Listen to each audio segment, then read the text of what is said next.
सहाबा फरमाते हमने हुजूर को देखा, चेहरे पे शिकन तक नहीं आ रही थी। आका करीम इतनी देर तक खड़े रहे, आका ने पैर तक नहीं बदला था अपना, जिस अंदाज में खड़े हुए थे वैसे ही खड़े रहे।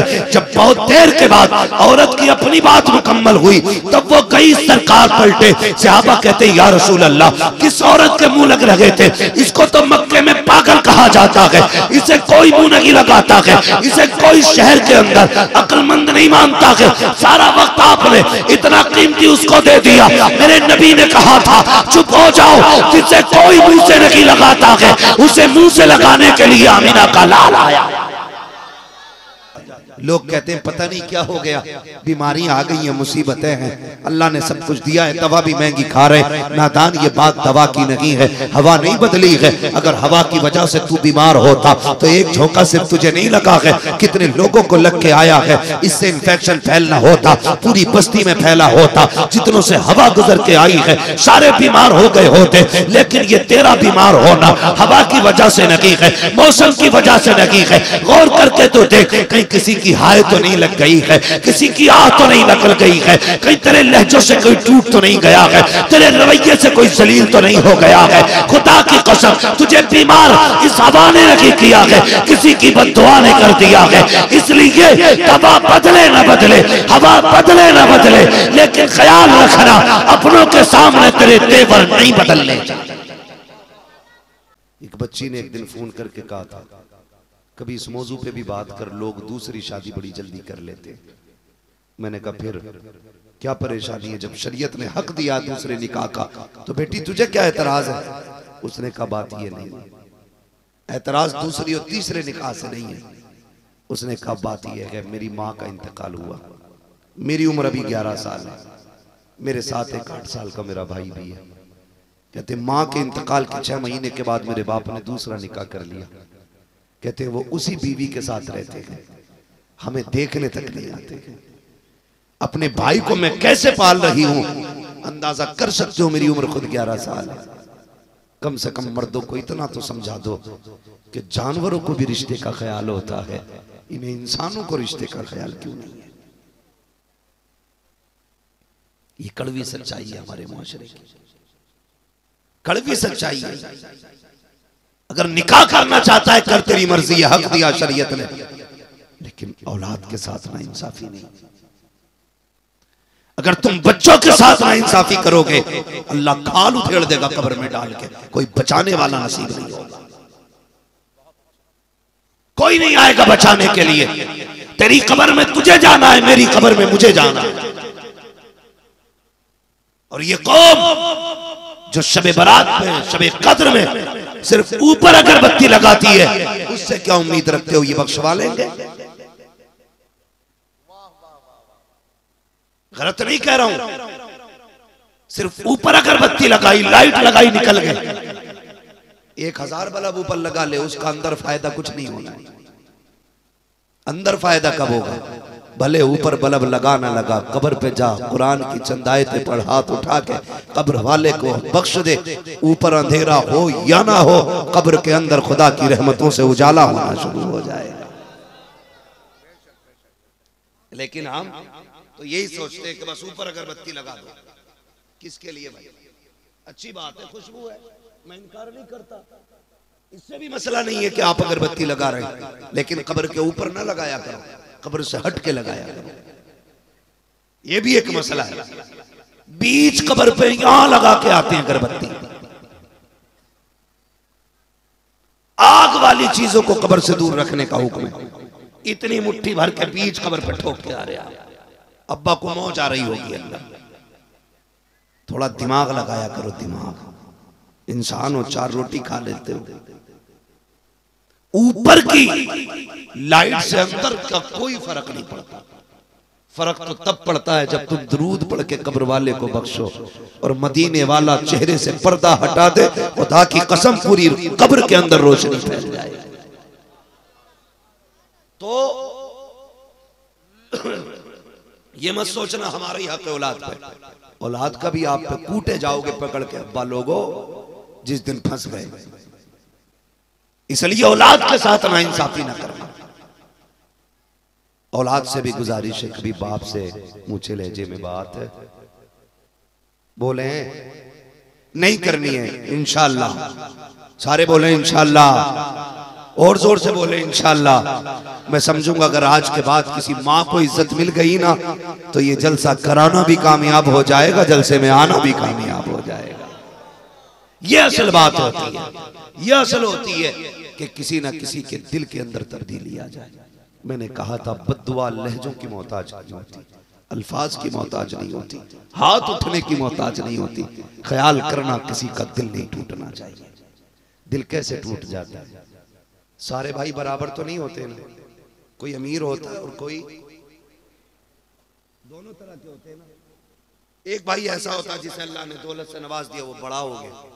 एक ऐसा होता है जो मजदूरी करते करते अभी कमजोर ही रह गए। जब कभी किसी अमीर के घर मेहमान आते हैं तो गरीब से कहता भैया जरा आज अंदर ना आना। कहा क्यों? का मेरी बेटी को देखने वाले लोग आ रहे। भैया आज घर में मत आना, मेरे बेटे को देखने वाले लोग आ रहे हैं। तूने तो ये सोच के कहा कि ये कमजोर है, गरीब है, इसके कपड़े, इसकी हालत देख के लोग मेरी इज्जत पे उंगलियां उठाएंगे, इसका भाई है। तुमने ये सोच के कहा, लेकिन उसके दिल को एक झटका लगा और वो अंदर टूट गया। तुम्हें खबर तक नहीं हुई, वो टूट गया। अब तू 1 लाख अगरबत्तियां मजार पे जला, 7,000 चादरें जाके चढ़ा दे मजार पे, कुछ नहीं होने वाला है। इसलिए कि तू भाई का दिल तोड़ चुका है, अपनों का दिल तोड़ चुका है। कभी जब गुर्बत की बुनियाद पर किसी अपने को साइड किया जाता है तो दिल टूट जाता है, उसका दिल टूट जाता है। लोग कहते हैं पता नहीं क्या हो गया, बीमारियां आ गई हैं, मुसीबतें हैं, अल्लाह ने सब कुछ दिया है, दवा भी महंगी खा रहे। नादान, ये बात दवा की नहीं है, हवा नहीं बदली है। अगर हवा की वजह से तू बीमार होता तो एक झोंका सिर्फ तुझे नहीं लगा है, कितने लोगों को लग के आया है। इससे इंफेक्शन फैलना होता, पूरी बस्ती में फैला होता। जितनों से हवा गुजर के आई है सारे बीमार हो गए होते। लेकिन ये तेरा बीमार होना हवा की वजह से नहीं है, मौसम की वजह से नहीं है। गौर करके तो देख, कहीं किसी की हाय तो नहीं लग गई है, किसी की आह तो नहीं निकल गई है, कहीं तेरे लहजों से कोई टूट तो नहीं गया है, तेरे रवैये से कोई जलील तो नहीं हो गया है। खुदा की कसम तुझे बीमार इस हवा ने नहीं किया है, किसी की बद्दुआ ने कर दिया है। इसलिए दवा बदले न बदले, हवा बदले न बदले, लेकिन ख्याल रखना अपनों के सामने तेरे तेवर नहीं बदलने चाहिए, तेवर नहीं बदलने चाहिए। अपनों को जलील न करना, अपनों को जलील न करना। ये बड़े कीमती लोग होते, बड़े कीमती लोग होते। जब दवाएं काम ना करे तो फिर अपनों की दुआएं लिया करो। किसकी दुआएं? बोल सकते हैं? अपनों की दुआएं लिया करें। कैसे? बस आखिरी बात है मेरी, वो मैं बात खत्म करने लगा हूं 3-4 मिनट में, बस तवज्जो फरमाइएगा। अपनों की दुआएं कैसे काम आती हैं सुने। अक्सर बड़े बनने का ख्वाब इंसान को परदेश ले जाता है, यही है ना? बड़े बनने का ख्वाब इंसान को परदेश ले जाता है, या फिर मजबूरियां परदेश ले जाती है। कोई अपनी खुशी से अपना वतन नहीं छोड़ता है। वतन तो भले झोपड़ी क्यों ना हो, वतन तो अच्छा लगता है। परदेश के महल भी अच्छे नहीं लगते, अपने वतन के छप्पर भी अच्छे होते हैं। सही है ना ये बात? फिर जो लोग परदेश जाते हैं या तो उन्हें शौक ले जाते हैं या उन्हें मजबूरी ले जाती है। दोनों बातों पे मैं गौर दिलाना चाहता हूं। नौजवानों, अगर ये शौक है ना कि मैं परदेश जाऊंगा, गाड़ियां बंगले मेरे होंगे, तो इस शौक को आग लगा देना। इसलिए कि जब तुम 10 साल के बाद पलट के आओगे ना, तो जो तुम्हारे बचपन के यार होंगे वो बूढ़े हो चुके होंगे, जो तुम्हारी गलियां कच्ची थी वो पक्की हो चुकी होंगी, जो दरख्त जवान थे वो बूढ़े हो गए होंगे, और कितने ऐसे रिश्तेदार होंगे जो कब्रिस्तान जा चुके होंगे। तुम्हारी दौलत ना पुरानी गलियां ला सकती है, ना पुराने यार ला सकती है, ना पुराना दौर ला सकती है, ना गुजरे हुए माँ बाप के साथ के पल और लम्हे ला सकती है। ये गाड़ी, ये महल, ये शोहरत, ये पिछला वक्त नहीं देंगे, पिछला वक्त नहीं देंगे। खुदा तौफीक देना तो चटनी से खा लेना, अपनों के बीच में रह लेना। इसलिए कि अगर परदेश के दुख लगे हों तो मुर्गा ताकत नहीं देता, और अगर अपने वतन के सुख हो तो चटनी में अल्लाह बरकत अता फरमा दिया करता है। कभी मत जाना भूल करके भी परदेश, कभी मत जाना। ये होती है शौक की बात, परदेश जाओ। एक होती है मजबूरी, बहन जवान हो गई, भाई को परदेश जाना है, बेटी जवान होने लगी, बाप को परदेश जाना है। क्यों? क्योंकि ये कौम के अंदर ऐसे कुत्ते पल रहे हैं, उस वक्त तक किसी की बेटी कबूल नहीं करते जब तक इन कुत्तों को 10 लाख का टुकड़ा न पड़ जाए। ऐसे भी जलील समाज में, ऐसे लोगों के लिए मेरे पास कोई शराफत का जुमला नहीं। उससे बड़ा बदबख्त कुत्ता जलील कौन होगा जो बेटी के साथ 10 लाख के पैकेज का भी सवाल करता हो। जिस दिन अपने आंगन में बेटी आएगी ना, तब पता चलेगा। जिस दिन तुम अपनी बेटी रुखसत करोगे तब एहसास होगा बेटी क्या होती है। मैं कहता हूं जिसने बेटी दे दी उसने सब कुछ दे दिया। जिसने बेटी दे दी उसने सब कुछ दे दिया। वो सब कुछ दे चुका जो बेटी दे चुका है।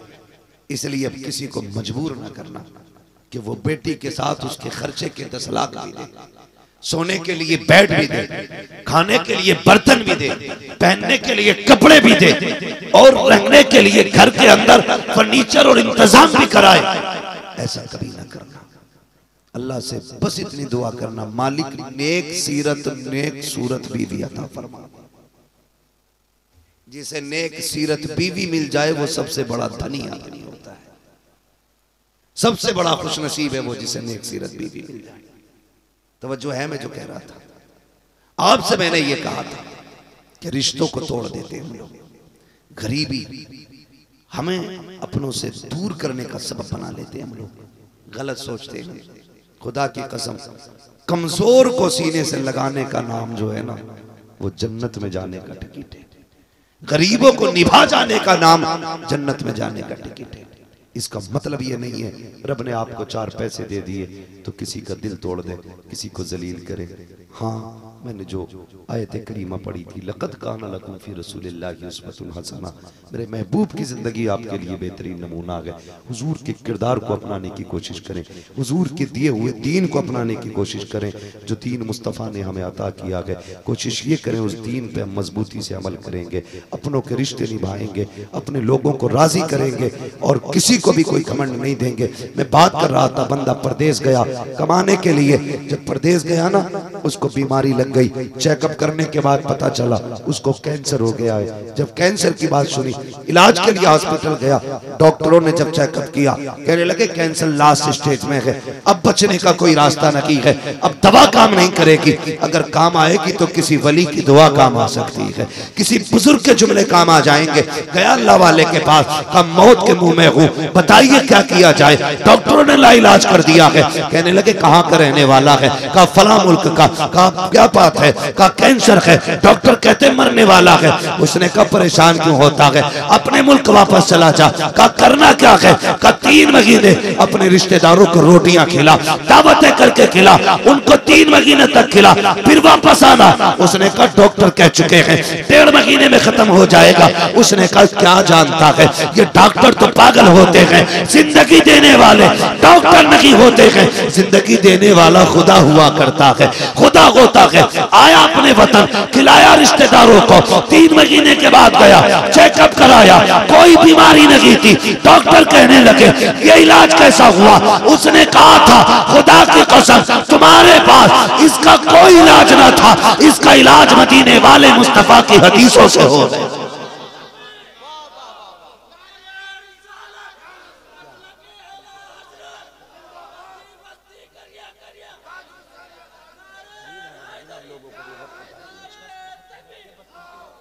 मेरी मेहनत नहीं देख रहे आप, मुझे खेत में ले जाके खड़ा। तवज्जो है आप लोगों की? मैंने पहले ही कहा था, हम पलटते नहीं बेजान किताबों के वरक, हम वो पढ़ते हैं जो चेहरों पे लिखा होता है। अगर आप सोएंगे तो फिर तकरीर करना जरूरी नहीं है, जरूरी नहीं है। जितनी देर दिल से सुने उतनी देर बात होनी चाहिए। तैयार है सारे? आगे चले थोड़ा सा। ये पीछे मुड़ के देखो कमेटी वाले, कितने मजे के साथ हाथ भी नहीं उठ रहे हैं। जरा कह दें या रसूल अल्लाह। जिनके हाथ नहीं उठे जरा पकड़ के ऊंचे कर लो, वरना जेब कट जाएगी। मौका ढूंढते हैं कुछ लोग, ऐसे उठाए उसने पट से निकाला। अब जरा हाथ दाएं बाएं देख के उठाए, कह दें जरा या रसूल अल्लाह। माशाल्लाह, देखो सारे लोगों के हाथ उठ गए, अल्लाह सलामत रखे। तवज्जो है सारे लोगों की। इसलिए अपनों से प्यार करो, अपनों से वफा करो। आज हमारे पास किसी का दर्द सुनने का वक्त नहीं है, सगे भाई की बात सुनने का हमारे पास वक्त नहीं है। वो कहता है जरा बात करनी थी थोड़ी सी। कहता तुम तो ठाली रहते हो, मुझे पता है कितना बिजी हूं मैं, मुझे बैठने तक का वक्त नहीं है। और तुम्हारी राम कथा कौन सुने इतनी लंबी बैठ करके, तुम तो पका देते हो, ये कह के अपनों को ठुकरा देते हो। नहीं यार, ऐसा ना किया करो। फरमाया गया, मेरे महबूब ने इरशाद फरमाया, जो किसी का टूटा दिल जोड़ देगा अल्लाह उसे बेहिसाब जन्नत अता फरमा देगा। जो टूटा दिल जोड़ दे अल्लाह उसे बेहिसाब जन्नत देगा। टूटे दिल जोड़ने में क्या, जिसकी कोई नहीं सुनता उसकी तुम सुन लिया करो। देखो जब कभी ना दर्द होता है ना अंदर और घुटन होती है हजरत, तो दिल चाहता हम किसी से अपना हाल दिल कहें। या तो सामने ऐसे लोग होते हैं कि जो मजाक उड़ाएंगे, या ऐसे लोग होते हैं जो दर्द नहीं समझेंगे, तो बंदा उनमें रह के भी उनसे नहीं कह पाता है। वह ऐसा शख्स ढूंढता है जो उसके दर्द को दर्द महसूस करे, जो उसकी तकलीफ को तकलीफ समझे। अगर कोई तुमसे कहे भैया जरा 2 मिनट सुन ले, तो फिर 2 नहीं 4 मिनट दिया करो। तुम नहीं जानते हो, ये भी तो हो सकता है इसके 2 जुमले तुझे जन्नती बना के चले जाए। कभी कभी सदियों की इबादत अल्लाह मुंह पे मार देता है, और कभी कभी लम्हों के जुमले जन्नत में ले जाया करते हैं। लम्हों के जुमले। हम भाई से कहते हैं मेरे पास वक्त नहीं है, ठीक है जो भी कहना फला से कह देना, मैं उससे समझ लूंगा कैसे बात होनी है। नहीं, वक्त दिया करो, वक्त दिया करो। हम कितने भी बड़े हो जाएं, मदीने वाले से बड़े नहीं हो सकते। मेरे महबूब हैं, सहाबा की अंजुमन सजी है, हुजूर बैठे, इतने में सामने खातून आई, इशारा किया, हुजूर उठ के जाने लगे। सहाबा कहते हैं या रसूल अल्लाह गर्मी है, दोपहर है, ठहर जाइए। आका करीम चले गए, और उस औरत के बाद सरकार काफी देर तक खड़े रहे, बात करते रहे। और जबकि अरब की गर्मी, कि जब अरब में गर्मी पड़ती है ना, तो लोग दीवार का साया लेकर के चला करते हैं। वहां की धूप में चलने की ताकत नहीं होती लोगों की। जब चलने गए ना, काफी देर तक हुजूर बात करते रहे। सहाबा फरमाते हमने हुजूर को देखा, चेहरे पे शिकन तक नहीं आ रही थी। आका करीम इतनी देर तक खड़े रहे, आका ने पैर तक नहीं बदला था अपना, जिस अंदाज में खड़े हुए थे वैसे ही खड़े रहे। जब बहुत देर के बाद औरत की अपनी बात मुकम्मल हुई, तब वो गई, सरकार पलटे। सहाबा कहते या रसूल अल्लाह किस औरत के मुंह लग रहे थे, इसको तो मक्के में पागल कहा जाता है, इसे कोई मुंह नहीं लगाता है, इसे कोई शहर के अंदर अक्लमंद नहीं मानता है। सारा वक्त आपने इतना कीमती उसको दे दिया। मेरे नबी ने कहा था चुप हो जाओ, जिसे कोई मुंह से नहीं लगाता है, उसे मुंह से लगाने के लिए आमिना का लाल आया।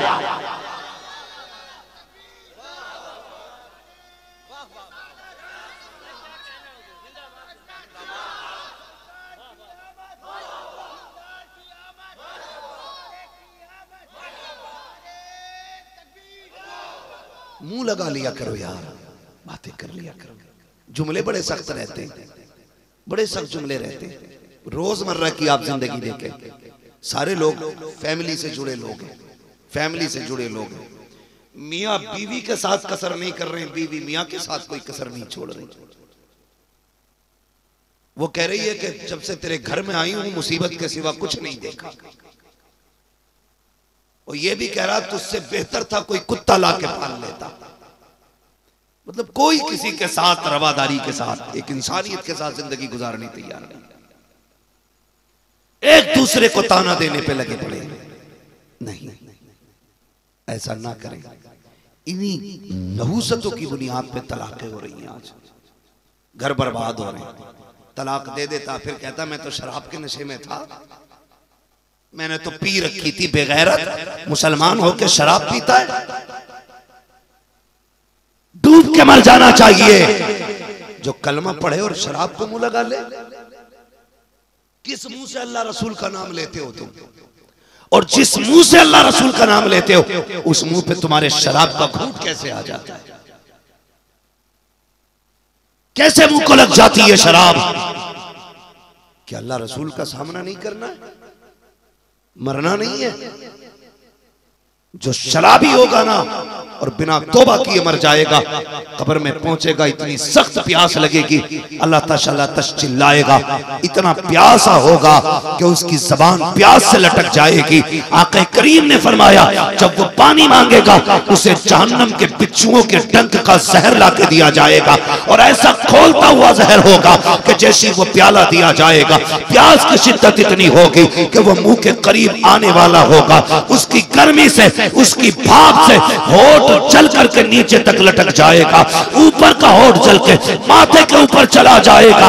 इतनी खतरनाक गर्मी होगी, लेकिन प्यास ऐसी लगेगी कि ये उसको भी मुंह से लगाएगा, जैसे कि पिएगा, पूरा जिस्म कट कट के गिरेगा। और तुम्हें खुदा का वास्ता छोड़ दो शराब को, अगर पीनी है तो मुस्तफा के इश्क की शराब पिया करो, इसलिए कि ये शराब तुम्हें दुनिया में भी इज्जतदार बनाएगी और आखिरत में जाके भी रब की वारगाह में इज्जतदार बनाएगी।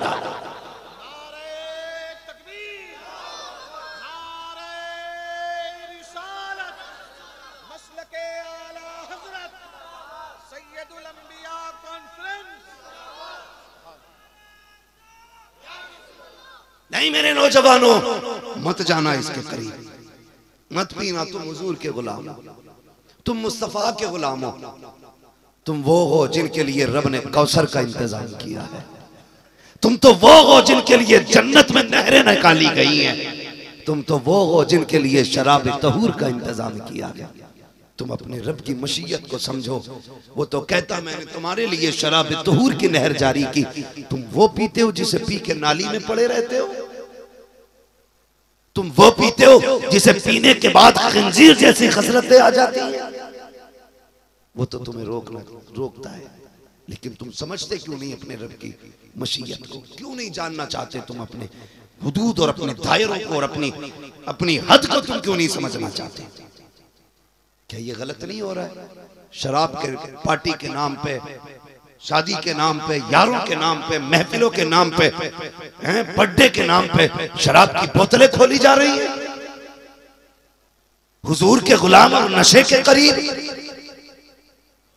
अल्लाह की कसम खा के कहता हूं, उस क्वालिटी वाली आज शराब किसी मार्केट में नहीं है जो हुजूर के जमाने में शराब चलती थी।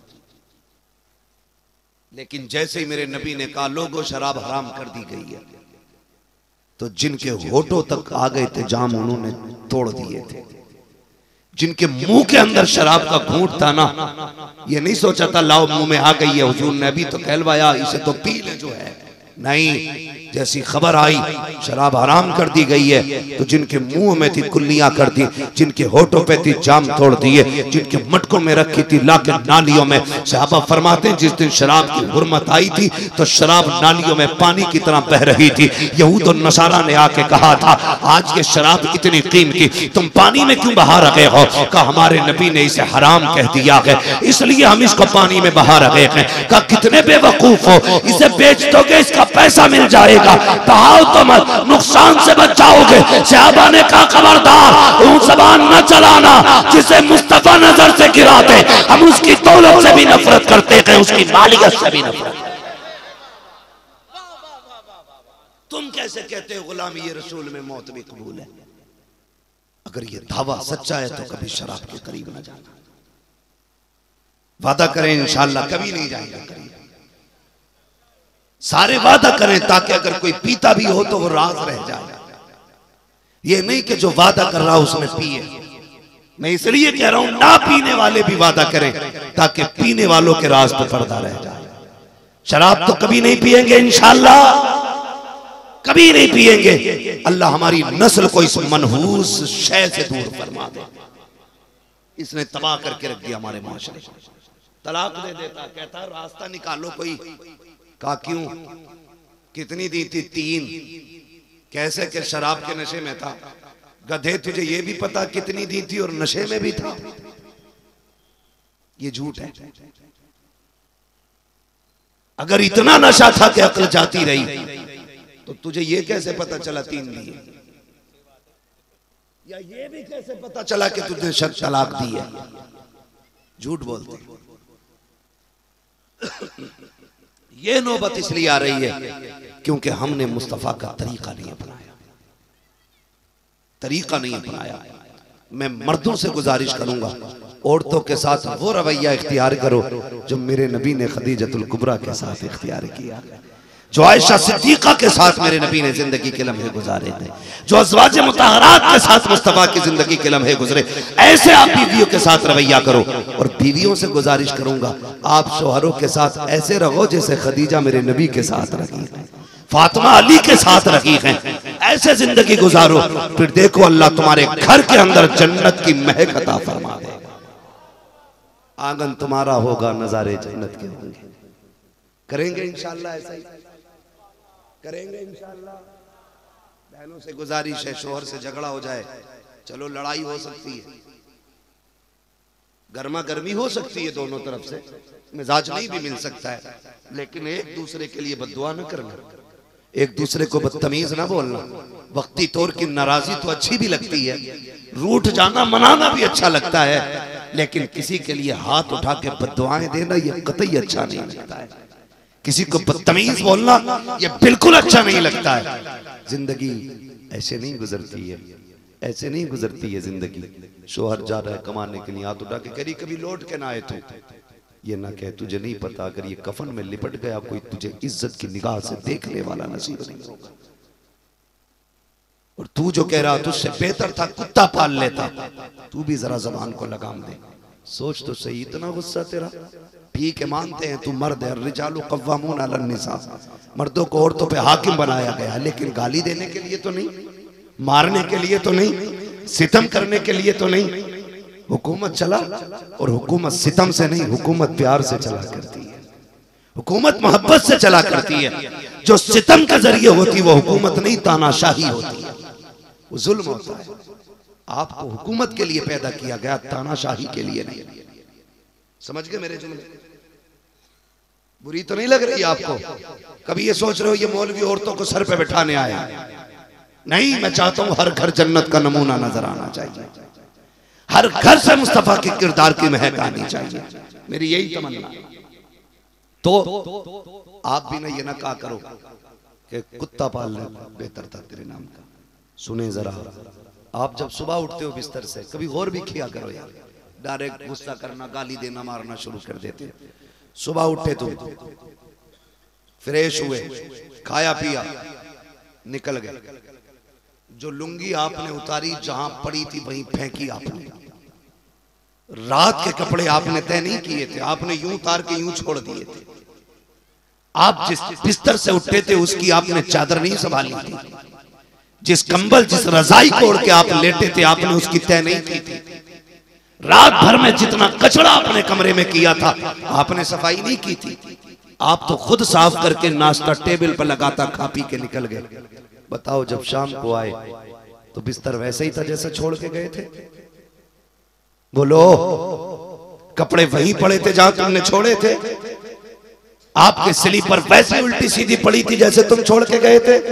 नहीं, जब आते हो तो बिस्तर करीने से लगा होता है, जो कपड़े तुमने फेंके थे वो साइड से रखे होते हैं, जो गंदगी तुम छोड़ के गए थे वो साफ हो गई है। ये किसने की है?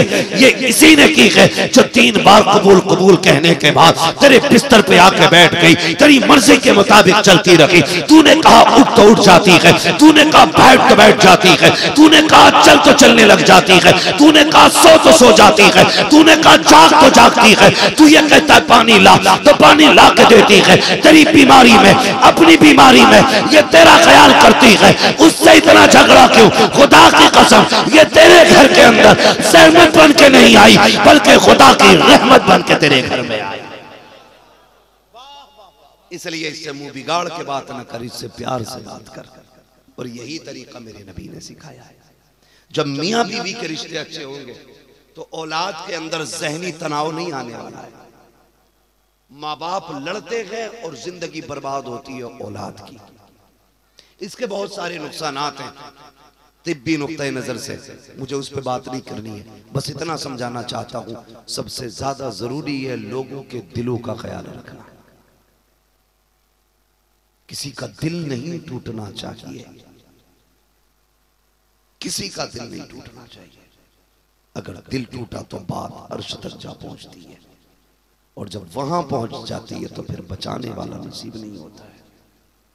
याद रखिएगा, बचाने वाला नसीब नहीं होता है। किसी ने एक पोस्ट मैंने देखी थी, बड़ी अच्छी बात लिखी थी। किसी ने पूछा था किसी बुजुर्ग से, मुझे नसीहत कर दे।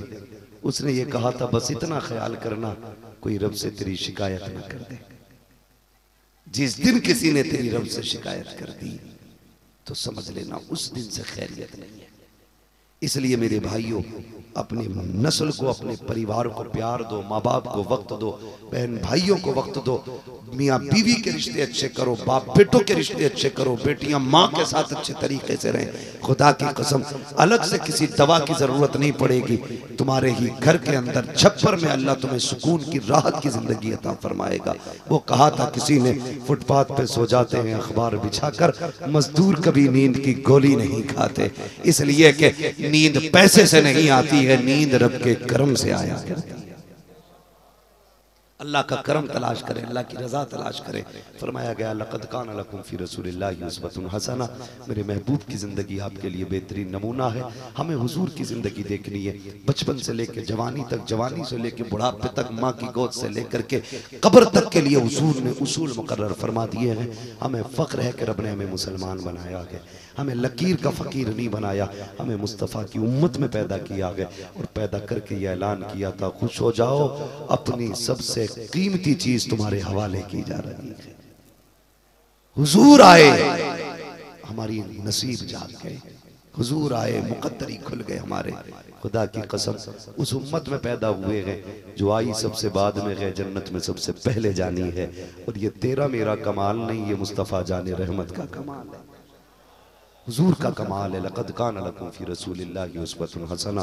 मेरे महबूब की ज़िंदगी आपके लिए बेहतरीन नमूना है। अल्लाह करीम हमें मुस्तफ़ा जाने रहमत के तमाम फ़रामीन पे अमल करने की तौफ़ीक़ अता फ़रमाए। और हमारी इस कमेटी ने इतना खूबसूरत जलसा सजाया, अल्लाह इस मेहनत को कबूल फरमा कर आज की महफिल को हमारे लिए ज़रिया निजात बनाए।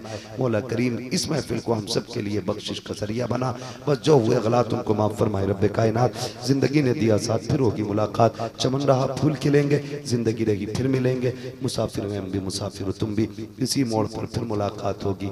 फकीरान आए सदा कर चले, सदा खुश रहो ये दुआ कर चले। सारे लोग कलमा शरीफ पढ़ लीजिएगा, ला इलाहा, और जोर से ला इलाहा इल्लल्लाहु मुहम्मदुर रसूलुल्लाह व मा अलैना इल्ला अल बलाग। अस्सलामु अलैकुम व रहमतुल्लाहि व बरकातहू। बाबू मैं बहुत थक चुका हूँ, इंशाअल्लाह।